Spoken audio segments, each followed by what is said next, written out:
Buen día, buenas tardes, buenas noches. Bienvenidos una vez más a la antología narrada de vampiros del Concilio de Escritores del Abismo. El día de hoy tenemos a Marlon Jiménez con Noche de Cacería.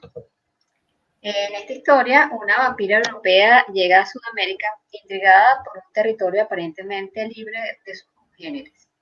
Aprovechando su habilidad para encantar, se dispone a encontrar a su primera víctima en este nuevo mundo de caza. Sin embargo, pronto descubrirá los secretos de los Andes y las llanuras sudamericanas que han mantenido alejados a los vampiros de estas tierras. Y con ustedes, les dejo a Marlon. Buenos días, buenas tardes, buenas noches a todos. Un saludo grande y encantado de estar en esta iniciativa del Concilio de Escritores del Abismo. El cuento se titula Noche de Cacería. Es noche de caza, pues el hambre apremia y la sed de sangre fresca corroe las entrañas de Natasha, como si de una brasa encendida se tratase. Estaba cansada y deprimida, si es que los seres como ella pueden siquiera llegar a sentir ese tipo de estado anímico.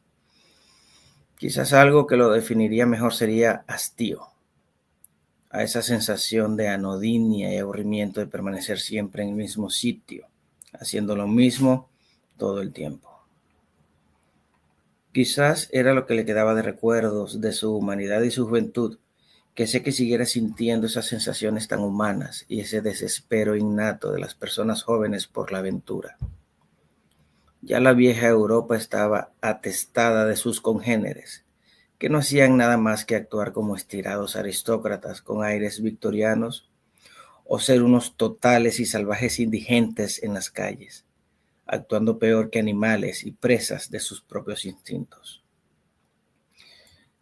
En la sociedad vampírica, por alguna extraña razón, no había intermedios, ora por ser tradicionalistas, ora por ser totalmente anarquistas antisistema. Pero lo cierto es que quizás eran las únicas formas en que podían mantenerse en su modo de vida. Y aún así, ya no era secreto para nadie que Europa estaba atestada de vampiros, sobre todo en los países del este, en la franja entre el mar Báltico y el Negro, desde Polonia hasta Rusia, y además ser un upirólogo cazador se había vuelto una labor muy demandada por la promesa de grandes recompensas. Aunque eran más una molestia que un peligro, la población de estos era cada vez mayor. Además, las guerras estaban acabando con Europa. Y esto afectaba a los vampiros, no porque realmente estuvieran sujetos a los caprichos geopolíticos, sino más bien al hambre y la escasez de alimentos que una guerra les producía. Tanto desperdicio de carne y sangre por unas franjas de terreno había hecho que los vampiros vivieran lánguidos y muertos de hambre. Sus ojos entonces se volvieron a América del Sur, un continente relativamente pacífico, en donde las poblaciones no hacían más que crecer y donde la mezcla de razas hacía que la sangre tuviera un sabor especial, como si de especias exóticas se trataran. Era una vampira relativamente joven, de unos 350 años en comparación con su progenitor, un viejo vampiro turco que se acercaba al millar.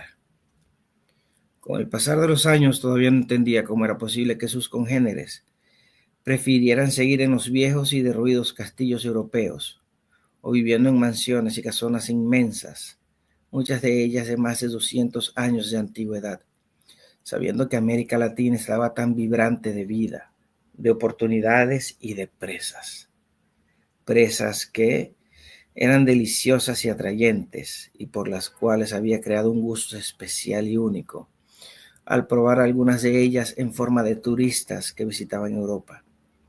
Pero siendo escasos, no saciaban su hambre.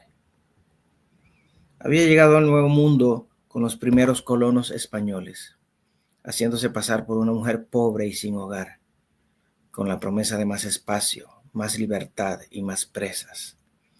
El caos intrínseco de vivir en América era propicio para sus andanzas. Prácticamente de lo único que tenía que cuidarse era del sol. Siempre hay que comer. Así pues, se dedicaría esa noche a hacerse con el sustento que la mantendría lozana en su vida terrena. Los años, más bien los siglos de existencia, le habían dado una gran experiencia en la cacería y le habían permitido un amasijo de bienes y fortuna, haciendo que evolucionara de una frenética carrera nocturna, ofreciéndose como prostituta a hombres lujuriosos e incautos que tarde o temprano caían en una orgía desastrosa de sangre, a simplemente cotizarse como una mujer fina y deseada, tras la cual los hombres, y a veces mujeres, corrían deseosos de complacer los caprichos de Natasha a cambio de un aumento de su estrato. También con la abundancia había aprendido a controlar su hambre y a ser más exquisita, escogiendo como si fuera un comensal gourmet su comida, sobreponiendo la calidad a la cantidad, descartando víctimas que, aunque más fáciles de cazar, tenían problemas de salud que alteraban el sabor natural de la sangre, haciéndola intolerable. También había aprendido que cierto contenido de alcohol hacía la sangre más caliente y apetitosa, y que el ajo y la cebolla le producían náuseas y hacía agria la sangre. Ahora la cacería se basaba en una selección cuidadosa de la presa. Su gran sentido del olfato le ayudaba. Las personas con el mejor sabor en su sangre tenían un aroma dulzón como el azafrán, que se acentuaba cuando tomaban alcohol. Se sentaba a una distancia prudente de la víctima y fijaba su mirada en ella, hasta que, atraído por el encantamiento invisible de la mirada, la víctima posaba sus ojos en ella. Solo bastaba un instante para que el encantamiento de la mirada hiciera efecto. Un simple parpadeo hacía caer a la víctima, que casi como si de magia se tratase, y creyendo que todos sus actos eran productos de su voluntad, terminaban indefectiblemente acercándose a ella. Allí entonces Natasha desplegaba todo su encanto, envolviendo en la nube de la dominación de la voluntad a la infortunada víctima, para luego irse con ella a su hogar, en donde, después de un trago de té, la presa caía víctima de un sopor profundo. Natasha sabía también que forzar una lucha contra la persona hacía liberar la adrenalina, haciendo que la sangre tomara un sabor desagradable a herrumbre. La víctima dormía después del acto, extasiado en placeres y pensando que la hermosa mujer no había podido resistir a sus encantos. Pobre presa, crédula e incauta. Ella pasó su lengua bífida por el pecho de la víctima, casi impaciente por probar su sangre. De a poco abrió su mandíbula hasta un ángulo imposible, dislocándola, y dejó ver cómo 2 colmillos de 10 centímetros sobresalían de sus encías, mientras su cuerpo palidecía casi hasta la translucidez, y sus ojos se cubrían de un púrpura mortecino que dejaba ver una pupila roja y rectilínea. Suavemente se acercó a ella, y deleitada en tomarse su tiempo para comer, lo miró por un instante. Entonces la víctima abrió los ojos de golpe, viendo con una mirada de furia a Natasha, pero no con la furia de una presa engañada que ha descubierto a su embaucador, sino con la furia con la que un tigre mira a un ciervo cuando está a punto de capturarlo, con la furia de una bestia hambrienta. Natasha intentó levantarse desconcertada y sorprendida, pero una mano gruesa, grande y peluda, con uñas como garras afiladas que laceraban su piel en donde la tocaran, la tomó del cuello fuertemente, asfixiándola.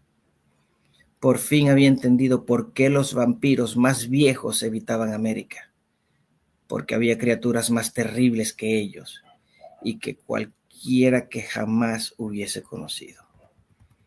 El hombre se levantó entonces sobre la desesperada vampira, que luchaba infructuosamente para liberarse de su captor, presa de un terror que solo había sentido siglos atrás cuando fue transformada. Su piel se llenó entonces de un espeso pelo pardo y oscuro. Sus ojos se tornaron negros como la noche y una gran cola desnuda sobresalió de su espalda, mientras su cara se desfiguraba y se transformaba, mostrando un par de grandes incisivos en ambas mandíbulas.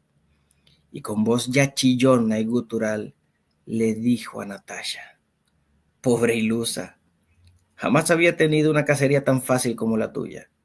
Me trajiste aquí a tu cubil pensando que me habías escogido para tu cena, cuando fui yo quien te escogió a ti.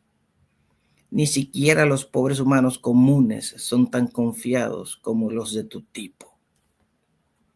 La mano apretó tan fuerte el cuello de Natasha que quebró sus vértebras, dejándola inmóvil mientras la gran bestia rata la devoraba descarnadamente, mientras aún respiraba consciente.